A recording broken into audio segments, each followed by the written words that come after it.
नमस्कार किसान साथियों, मैं आपका दोस्त नरेंद्र पोरवाल आपके अपने यूट्यूब चैनल देश की शान हमारे किसान में आपका बहुत बहुत स्वागत करता हूं।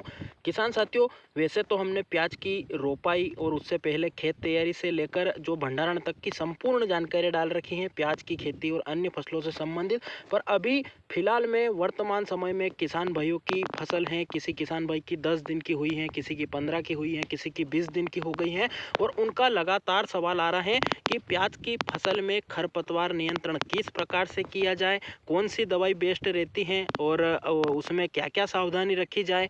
और भी काफ़ी सारे सवाल आ रहे हैं कि खरपतवार नाशक दवाई का स्प्रे सिंचाई के बाद करना चाहिए या पहले करके फिर सिंचाई करना चाहिए। उसके बाद और भी सवाल हैं कि जो मौसम अभी धुंध भरा है, खुला मौसम नहीं है, बादल छाए हुए हैं, तो क्या ऐसे मौसम में हम खरपतवार नियंत्रण की दवाई का स्प्रे कर सकते हैं। ऐसे काफ़ी सारे सवाल उनके आ रहे हैं, तो उन्हीं का सबका जवाब इस वीडियो में आपको मिलने वाला है। और कौन कौन सी सावधानी आपको रखनी चाहिए, कौन सी अवस्था में खरपतवार हो तब आपको जो है स्प्रे करना चाहिए, कौन कौन से खरपतवार प्याज में उगते हैं, उनके नियंत्रण के लिए कौन सी दवाई कितनी मात्रा में किस समय किन सावधानियों के साथ लेनी है, उसकी संपूर्ण जानकारी इस वीडियो में आपको मिलने वाली है। तो आप पूरी जानकारी के लिए वीडियो को पूरा देखें। वीडियो पसंद आए तो लाइक करें, ज़्यादा से ज़्यादा किसान भाइयों तक व्हाट्सएप फेसबुक पर शेयर करें और ऐसी ही महत्वपूर्ण जानकारी जल्दी से जल्दी प्राप्त करने के लिए चैनल को लाल बटन दबाकर सब्सक्राइब करें और पास में लगा घंटी का बटन भी जरूर दबा दें, जिससे हम जो भी जानकारी के वीडियो डालेंगे वह बिना देरी के आप तक जल्दी से जल्दी पहुंच जाएंगे। तो आइए बिना देरी के जानकारी शुरू करते हैं। किसान साथियों, सबसे पहले बात शुरू करें कि प्याज की फसल में कौन कौन से खरपतवार उगते हैं। तो इसमें दोनों तरह के खरपतवार उगते हैं, चौड़ी पत्ती के भी होते हैं, कुछ सकरी पत्ती के भी होते हैं। चौड़ी पत्ती में मुख्यतः इसमें जो मेथा होता है, जो कि अपने सब्जी वाली मेथी होती है उसकी तरह ही दिखता है और छोटा सा पौधा निकलता है, उसके बाद काफ़ी फैल जाता है। उसके बाद चरबोटा होता है, चील होती हैं, राइला, राइली और जो है लुणकिया, चणियारा, इस प्रकार की चौड़ी पत्ती के खरपतवार काफ़ी ज़्यादा होते हैं। और सकरी पत्ती में एक तो जो गुल्ली डंडा घास गेहूं में उगती है वह होती है, उसके बाद सांवा भी इसमें उगता है और जो इंदर जौ होते हैं वह भी काफ़ी ज़्यादा खेतों में उगते हैं। तो इस प्रकार से चौड़ी और सकरी पत्ती की कुछ प्रमुख खरपतवारें जो हमने बताई हैं, यह क्षेत्र वाइज अलग अलग क्षेत्रों में अलग अलग तरीके से उगती हैं। अब इनके उगने का समय क्या है या ये कब जो है बाहर निकल जाती हैं, तो यह लगभग हम जब दूसरी सिंचाई 15 से 18 दिन के बीच में करते हैं तब यह इस प्रकार की अवस्था में 2 से 3 पत्ती की अवस्था वाली खरपतवार यह उग जाती हैं। इस प्रकार की जो 2 से 3 पत्ती या 4 पत्ती से छोटी वाली खरपतवार होती हैं, इसे आसानी से रासायनिक दवाओं द्वारा नियंत्रण में पा लिया जाता है। अगर आपके यहाँ पर कम खरपतवार उगता है और इससे अगर बड़ा हो चुका है तो फिर आपको दवाओं की जगह जो निंदाई गुड़ाई वाली मेथड है वह अपनानी चाहिए, क्योंकि दवा कोई सी भी हो उसका प्याज की फसल या कोई भी फसल हो उस पर झटका जरूर लगता है, उसकी ग्रोथ रुकती है और फिर उसे वापस ग्रो होने में 5 से 7 दिन का समय लगता है। तो आपके यहाँ पर अगर कम खरपतवार हैं और जो हमने बताए हैं उस प्रकार से हैं तो आप निंदाई गुड़ाई करवाएं। अगर ज़्यादा खरपतवार ज़्यादा मात्रा में है तो उसमें फिर आप रासायनिक विधि भी अपना सकते हो। तो यह तो हो गई कि प्याज में कौन से खरपतवार कब उगते हैं और कौन कौन से खरपतवार उगते हैं। अब सवाल आता है कि इनका नियंत्रण हमें कब करना चाहिए या खरपतवार नाशक दवाई स्प्रे का सही समय क्या होता है। तो किसी भी फसल की जब शुरुआती अवस्था होती है उसमें ही हमें रासायनिक विधि से खरपतवार नियंत्रण करना चाहिए। फिर उसकी जो प्रोडक्शन ग्रोथ होती है या जिसमें कंद बनना स्टार्ट हो जाता है, उस अवस्था में अगर हम खरपतवार नियंत्रण करते हैं तो फसल को झटका लगता है और काफ़ी ज़्यादा उसमें नुकसान होता है। तो आप प्याज की फसल में 20 से 22 दिन या 25 दिन के पहले पहले ही खरपतवार नियंत्रण कर ले, जिससे कि फसल को भी झटका नहीं लगेगा और खरपतवार छोटी और कम अवस्था में होने के कारण जल्दी खत्म होगा, जड़ से खत्म होगा और आपकी दवाई 100% कार्य करेगी। तो यह सही समय की बात हो गई। उसके बाद बात आती है, किसान भाइयों के कमेंट आते हैं कि खरपतवार नाशक का स्प्रे हमें किन सावधानियों के साथ करना चाहिए, क्या हम सिंचाई के पहले खरपतवार नाशक का स्प्रे करके फिर भी सिंचाई कर सकते हैं। तो किसान साथियों, यह जो तरीका गलत है। आपको पर्याप्त नमी होने की स्थिति में ही ही खरपतवार नाशक दवाई का स्प्रे करना चाहिए, क्योंकि दवाएं दो तरह से कार्य करती है। एक तो जाइलम के द्वारा कार्यक्रम करती है, एक फ्लोएम के द्वारा काम करती है। तो एक तो क्या होता है, आसान भाषा में समझे तो पत्तों के द्वारा ऑब्जर्व करके जो खरपतवार है उसके पत्तों द्वारा ऑब्जर्व करके कार्य करती हैं, और एक जमीन पर जब गिरती हैं तो जड़ों द्वारा ले ली जाती हैं, जिससे कि खरपतवार जड़ से समाप्त होता है। तो अगर आप बिना नमी के या बिना सिंचाई के अगर खरपतवार नाशक दवाई का इस्तेमाल करोगे तो उसमें सिर्फ ऊपर के पत्ते जल जाएंगे, जड़ें नहीं सूखेगी, और सिंचाई करने पर वह रीजर्मिनेट होने की समस्या आती है। खरपतवार हालांकि 2-4 दिन के लिए जल जाएगा, मर जाएगा, फिर वापस से रीजर्मिनेट होने लग जाएगा। तो आपको ये गलती नहीं करनी है। अच्छी पर्याप्त नमी, कोई भी दवाई खरपतवार नाशक अगर हम डालते हैं तो उसमें पर्याप्त नमी की पहली शर्त कंपनी जरूर रखती है, क्योंकि दवाई जड़ से भी अगर ग्रहण करेगा जो खरपतवार है वह, तो वह काफ़ी तेजी से और जल्दी और जड़ के द्वारा खत्म होगा और वह वापस से चाल नहीं पकड़ेगा।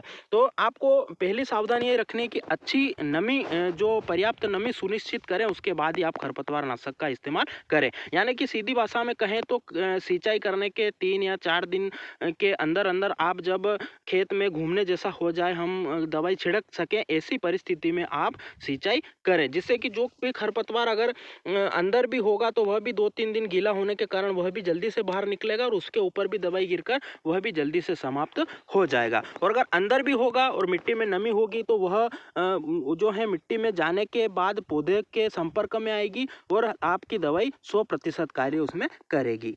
अब अगला सवाल किसान भाई काफ़ी ज़्यादा पूछ रहे हैं कि अभी जो धुंध भरा मौसम या काफ़ी बादल छाए हुए हैं, धूप नहीं निकल रही है, तो क्या ऐसे मौसम में खरपतवार नाशक का इस्तेमाल कर सकते हैं? तो किसान साथियों, यह आपकी खेत की परिस्थिति पर निर्भर है कि अगर आपने सिंचाई कर दी है, आपका खरपतवार बड़ा हो रहा है और फिर बाद में हम उसे और नहीं रोक सकते हैं, हमें करना ही है, तो फिर आप उसमें खरपतवार नाशक का स्प्रे कर सकते हो, आपको रिजल्ट मिलेगा, ऐसी कोई दिक्कत नहीं है। और अगर आपके यहाँ पर अभी 2-3 दिन और आप सिंचाई रोक कर फिर सिंचाई कर सकते हो, या फिर आपका खरपतवार अभी छोटा ही है, कोई 2 से 3 पत्ती से बड़ा नहीं हुआ है, तो फिर आप 2 से 3 दिन मौसम खुलने का इंतजार कर सकते हो। उसके बाद भी अगर मौसम नहीं खुलता है तो आपको देरी नहीं करनी है। ऐसे मौसम में भी आप खरपतवार नाशक का पर्याप्त मात्रा में साफ पानी लेकर एक समान स्प्रे करके खरपतवार पर जीत पा सकते हो। तो आप परिस्थिति के हिसाब से अपना फैसला ले सकते हो। तो ये तो बात हो गई जो है आपके सवालों की। अब क्या क्या सावधानी हमें खरपतवार नाशक डालते समय करने जो रखनी है, तो आपको सावधानी मेन तो यही रखनी है कि आपका जो खरपतवार है वह 3 या 4 पत्ती से बड़ा नहीं होना चाहिए, यानी कि 2 और 4 पत्ती का होना चाहिए, जिससे कि वह पूरा कवर होगा और अच्छे से उसमें जो है दवाई काम करेगी। उसके बाद आपकी फसल ज़्यादा छोटी भी नहीं होनी चाहिए, यानी कि 15 से 18 दिन से छोटी नहीं होनी चाहिए, और ज़्यादा बड़ी यानी 30 से 40 दिन से बड़ी फसल भी नहीं होनी चाहिए, नहीं तो खरपतवार के ऊपर दवाई नहीं गिरेगी, आपकी फसल पर गिरेगी और उस पर आपको दोहरा नुकसान हो सकता है।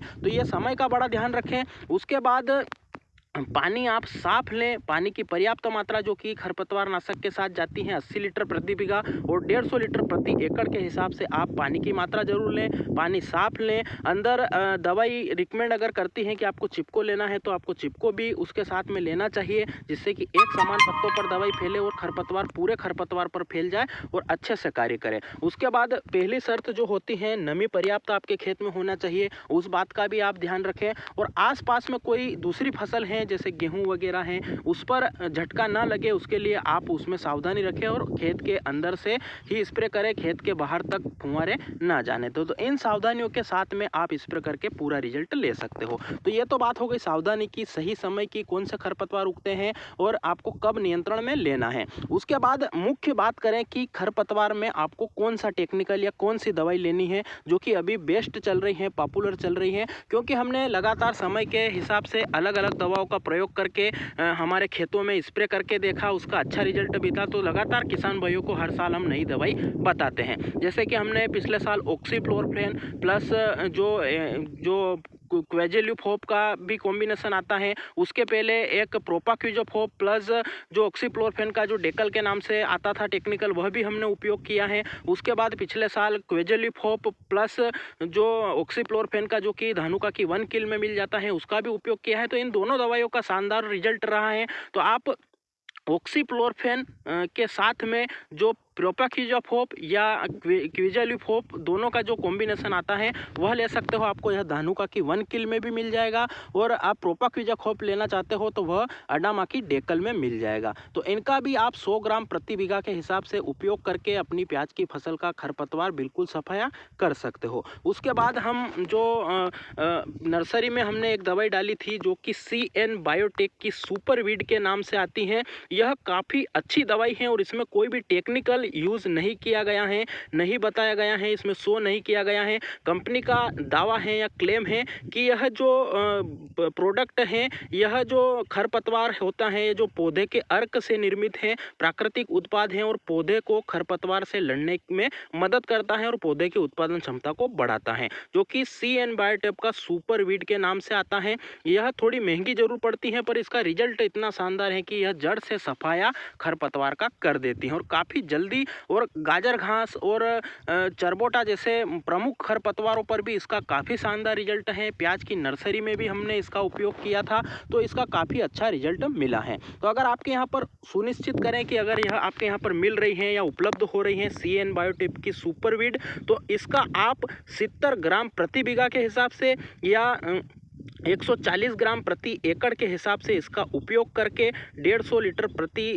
एकड़ पानी की मात्रा लेकर इसका सिंगल स्प्रे भी आप कर सकते हो, जिससे कि आपके यहाँ पर सभी तरह के खरपतवार, चोड़ी और सकरी पत्ती के समाप्त हो जाएंगे और काफ़ी शानदार जानदार रिजल्ट इसका मिलने वाला है। अगर ये आपके यहाँ पर यह नहीं मिलती है तो आप धानुका की 1 किल ले सकते हो या अडामा कंपनी की डेकल भी ले सकते हो, उनका भी अच्छा रिजल्ट है। पर अगर मिलती हैं तो आपको दवाओं का बदल बदल कर उपयोग करना चाहिए, जिससे कि खेत की उर्वरा क्षमता पर भी प्रभाव नहीं पड़ेगा और खरपतवार की रेजिस्टेंट पावर भी नहीं बढ़ेगी और वह जल्दी से समाप्त होगा और सभी तरह की खरपतवार आपके खेत से समाप्त होती रहेगी। तो इस प्रकार से जो हमने बताया है उतनी मात्रा में आप उपयोग करके, उन सावधानियों के साथ, उस सही समय पर उपयोग करके और गलतियों से बचकर अपनी फसल को जो है बिना मजदूरों के भी टेक्निकल द्वारा या रासायनिक दवाओं द्वारा खरपतवार से मुक्त कर सकते हो। और अगर कम खरपतवार है, खरपतवार बड़ा हो चुका है, तो फिर रासायनिक दवाओं में मत उलझे, आप निंदाई गुड़ाई करवा कर ही जो है लाभ ले सकते हो, जिससे कि मृदा को भी नुकसान नहीं होगा, मिट्टी भी सुरक्षित रहेगी, फसल भी सुरक्षित रहेगी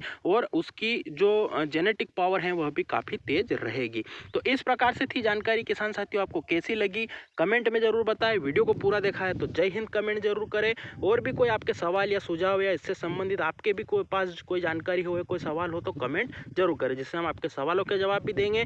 आपके कोई सुझाव होंगे तो वह भी ज़्यादा से ज़्यादा किसान भाइयों तक पहुंचाने का प्रयास करेंगे। चैनल पर खेती से संबंधित प्याज लहसुन की खेती, गेहूं चना अलसी सरसों मटर की खेती, मंडी भाव की जानकारी, किसानों से संबंधित और भी कई सारे मुद्दों की जानकारी डाल रखी है, आप वह भी जाकर देखें, उन्हें भी लाइक शेयर और चैनल को सब्सक्राइब जरूर करें। वीडियो को पूरा देखने के लिए धन्यवाद। जय हिंद, जय भारत, वंदे मातरम।